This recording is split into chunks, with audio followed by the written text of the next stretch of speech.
the furtive glance, the muttering under your breath about things, the sort of passive avoidance that happens. We know when we're not welcome. Beginning in elementary school, we learn these little social cues that tell us that we might be permitted to be somewhere, we might be allowed in, but we're not really welcome. The furtive glance, the passive avoidance, the muttering under someone's breath.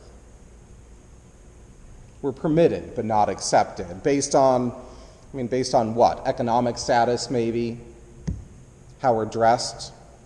Who we love? The color of our skin? What language we speak? What our job entails?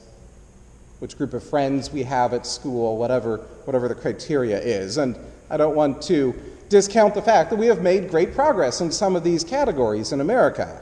We aren't that far removed from a time in our nation where people were simply barred entry. A sign would be hung over the front door saying no colored people or no women or any other group, and that was it. So progress has been made. More people are allowed through more doors today than at any point in American history. But being in the room is not the same as being welcomed or having your presence valued. It's true in meetings, it's true in school settings, it's true in restaurants, it's true in the church. Maybe you saw last week Forbes magazine published a list of America's 100 most innovative leaders. Perhaps you heard about it, and if you did, it wasn't because it was a particularly interesting or inspiring or innovative list. If you heard about it, it's probably because despite looking all around the nation, Forbes magazine could only find one woman to list as an innovative leader out of 100 people. The outcry about this was kind of predictable.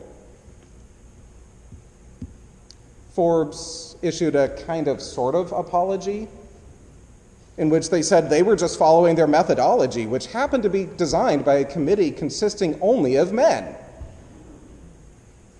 which didn't go over very well as an apology. Let's be clear, women are no longer barred from the workplace, but even mainstream financial publications like Forbes seem to struggle to give women equal affirmation and equal value in the corporate office. That's not exactly news to many of us. Progress has been made, but there is a lot of work left to do. Which is, of course, true in the church as well. Even in our United Church of Christ, where we continually sing songs praising ourselves for our diversity. It has long been said that the most segregated hour in America is 10 a.m. on Sunday mornings. It's segregated by race, by economics, by politics, by gender, and countless other criteria. We like to brag in the United Church of Christ that we were the first denomination to ordain a black man to Christian ministry. In 1785, we and our predecessor denominations ordained Lemuel Haynes. Haynes had fought alongside George Washington in the Revolutionary War. He had camped in White Marsh Township and in Valley Forge with him. He had presented his essay, Liberty Further Extended, at Independence Hall in early 1776. He had called for our national declaration, then still being drafted, to include independence for slaves, that liberty for one group of people meant freedom for all. Haynes was allowed in, but obviously his idea was not affirmed. After the war, Reverend Haynes became the first black man to be ordained in the newly formed United States. We proudly point out the UCC's prophetic role in his ordination. But let's be clear, that happened 75 years after St. Paul's was formed, and 165 years after our predecessor denominations had already landed in the United States. It would take another war and a civil rights movement and decades of work from there to begin to affirm Reverend Haynes's work of truly welcoming and affirming people of color in historically white churches. And we are still working on this. I'm going to pause here for just a minute, because this is not some setup sermon where I am going to end by saying something like, we're excluding people at St. Paul's, whether actively or passively. That's not where I'm going with this. If anything, when a guest joins us, we probably welcome them with a bit too much exuberance. By the time they leave social hour, they have talked with every member of the church and have probably been signed up for a hospitality team already. So it's not that we are actively or even passively excluding people, but these legacies live in our church as well as all churches. And most visitors who make the brave step, and make no mistake, it is a brave step to step into a new church. Most who do that, who come through these red doors of ours, come in a little bit on edge, because they have probably experienced that thing in other settings where they have been allowed in, but not welcomed or not affirmed. It might have been because they were divorced, or what they did for work, or how they were dressed. It might have been because they were in a mixed-race relationship, or a same-sex relationship, or because they were in no relationship at all. It is often harder for churches to welcome single people than it is for churches to welcome families with young children. Or maybe they didn't believe in a specific church teaching, or they felt that their life choices to that point had excluded them from that congregation's embrace, or they didn't really like the church's rules or fit their rules about who was allowed to stand in a pulpit or serve on a committee or receive a sacrament or preach the good news or a host of other things. Many of us have been that person, wondering if the church will really accept anything of ours, except maybe, of course, our offering. Everything else, we wonder, will we really be allowed here? People come in on edge, and all it takes is a little furtive glance or some muttering, or ending up sitting by themselves, and they leave suspecting that they were allowed into the doors, through the doors of that church, but not really wanted.